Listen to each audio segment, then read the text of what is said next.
Kelsey Pike.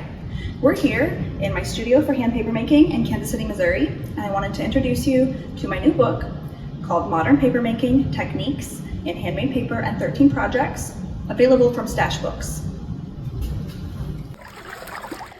This book brings you into the craft with the history of papermaking, how it developed over time, and the science of how it works.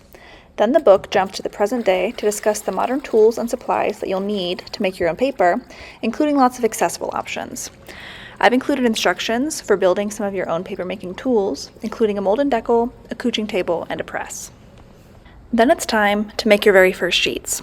We'll go through the whole process from start to finish to make a simple batch of paper. The detailed instructions allow you to practice the basics.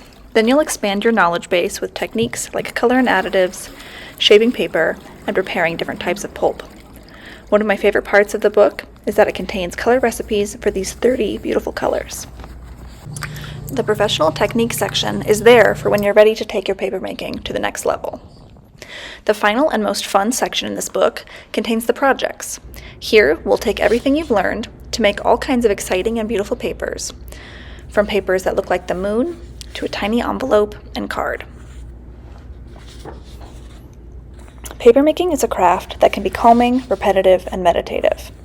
Making beautiful, useful sheets from start to finish is a truly satisfying experience, sure to make you feel accomplished when you see that stack of finished papers. It can also be exciting and full of creative expression. Every project leaves ample room for fun, experimentation, and your personal style. My goal is to walk you through the various parts of the process so that in the end, you can use these techniques in your own way to make the papers of your dreams.